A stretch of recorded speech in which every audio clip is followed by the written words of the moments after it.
I owe you for this one. I've been patiently waiting for a track to explode on. You get stunned if you want in your ass. He knows damn well by talking to her like that, it's not just her. It's the whole black people who could see that in the era of viralness and say we don't want to have nothing to do with him. And he knows exactly what he was doing. Be clear. Because people try to say he cleaned it up later by saying, well, he was telling her that he didn't want her Pacific vote because, you know, he's already the mayor, so he doesn't need her vote. Bullshit. He heard her clear talking about the presidency.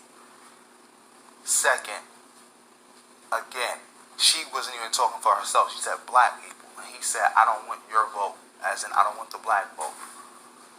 Why? Because he's clearly trying to pander to somebody. He's signaling to racist white people. Because I told you, all this no voting shit that y'all niggas thought that y'all was going to hold the Democratic Party hostage by pointing a gun at yourself, they just going to drop you and find a new constituent. You're going to take yourself right out the equation. This is the reason why people like Buttigieg, who has a history of racism, could even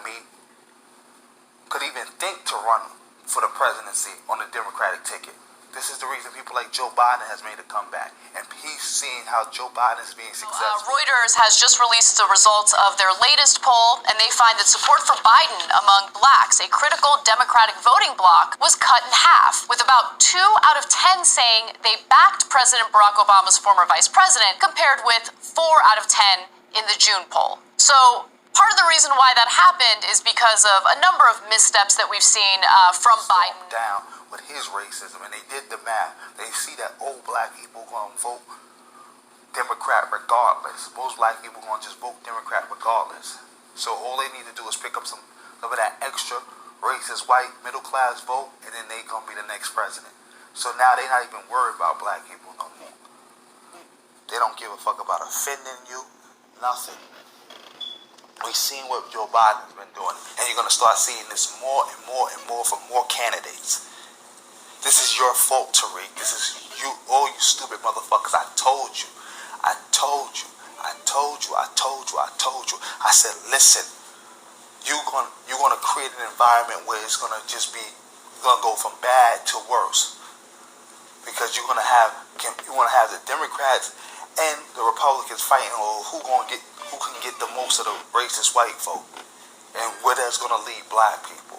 Like y'all niggas like to romanticize Jim Crow. Well, we about to really go back to Jim Crow. Y'all are talking about how black people used to stick together and all this other goofy shit y'all niggas was saying. Well, we about to see that, because now you ain't gonna be able to look to the left or the right, red or the blue, D or the R. Y'all created that environment. He couldn't have got away with this shit 20 years ago, 30 years ago. He couldn't have got away with this. A Democrat couldn't have got away with this. He couldn't have. Look at this. Tariq reposted the damn video multiple times, crying up a damn river about it. And like he think this is cute. Talking about, well, black America should grant the Democrats' wishes and not vote them. First of all, it wasn't all Democrats. It was Buttigieg who said this. And you think this is funny, this is cute, because I know you want Trump to stay in office because you like Trump. He's giving you tax cuts because you're rich. And he's going to do racist stuff so you have more material to make, to talk about. Like, come on, man. Y'all people got to wake up. Y'all got to wake up. Y'all got to wake up. Look what you have done. Look what you have done. It's like you can't point a gun at yourself, because if the Democrats don't win, that means the Republicans win. And no matter how bad the Democrats are, these new breed of Democrats are, the Republicans are 1,000 times worse. You just create a situation where black people got to go from bad, got to pick between bad and worse. Things was finally right there for that breakthrough. And for this, and y'all let a bunch of, I can't even talk right now. This is so painful. Because I just seen this. I just woke up out my sleep and I seen this. This is so painful.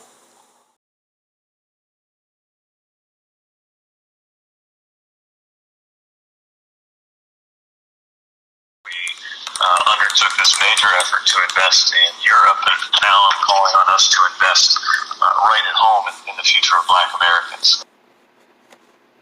It's really been a function of experience, seeking to lead well in a community where these systemic inequities have held people back across my diverse city. And every time we tried to solve a very narrow or specific problem, I felt like I was tugging on a thread that led to something bigger. You take what we're dealing with right now, where you have a specific incident related to policing, that when you tug on that thread leads to a much bigger complex of problems related to policing, that in turn leads to a much bigger complex of problems around criminal justice. But every time I sit down to talk with community members about justice, we almost inevitably find ourselves talking about economic empowerment. All of us are going to be diminished so long as some of us are being held back for unjust reasons.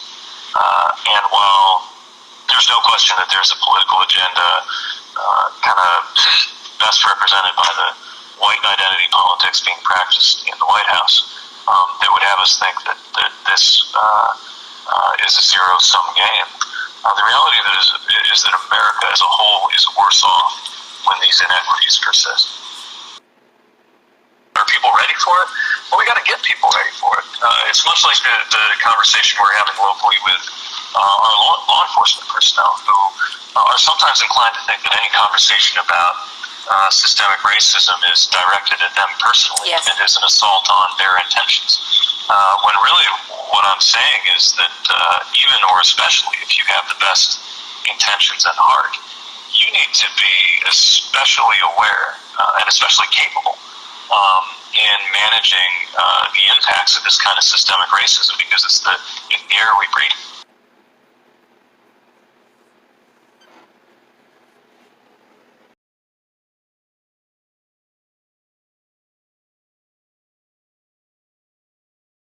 Round 2.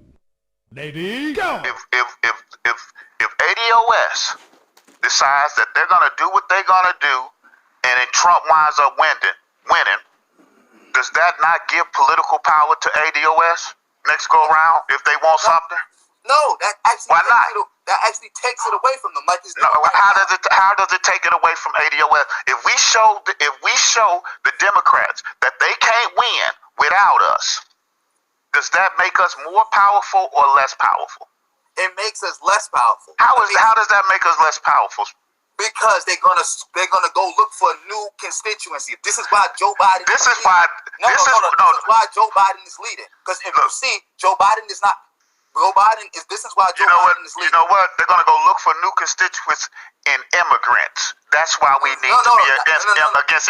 That's why Democrats want immigrants to vote. That's why. It's not just that. It's they're gonna go for the white people. This is why they brought Joe Biden back in. This is why. Hold on, wait. No. And it's why he's leading. I asked you. The new constituent they're gonna look for is more white people. This is They're not gonna, dude. What you mean? This is why they brought Joe Biden in right now. This is why Joe Biden is making it his business to stay away from all that black stuff. But Joe Biden can't win without the black vote. Yes, he can. No, he can't. Yes, he can. See, that's No, he can't. Let me explain this to you. How he can win without the black vote? Because How he gonna win? Easy. Because all Joe Biden would have to do to win is to get all the blue states, including the 3 that turned on Hillary, to come in. If you notice, He ain't gonna be able to. yes, he is. Nobody's gonna be able to, because he only got to get 3 states: Michigan, Wisconsin, and Pennsylvania, California. And I asked you this. And I asked You know what you they're this. gonna say? We gotta find I asked you this. no matter what. I asked you this, and I don't think you was being honest. All right. I asked you if ADOS hold their votes, and hold on, listen, because I don't think you was being honest, especially if you say you understand politics. If ADOS hold their votes and Trump winds up winning, and the Democrats find out they can't win without the ADOS votes, does that make ADOS more powerful or not? And you said not, and that's a lie. That's a lie. Because If you need my help to win, don't that give me some leverage over you? listen. Yes or no? It's a yes or no question. No. You don't? Oh, my. Passengers from 9/11. The Lord's blessings leave me lyrically inclined. Shit, I ain't even got to try to shine. Guards and seamstress that tailor fitted my pain.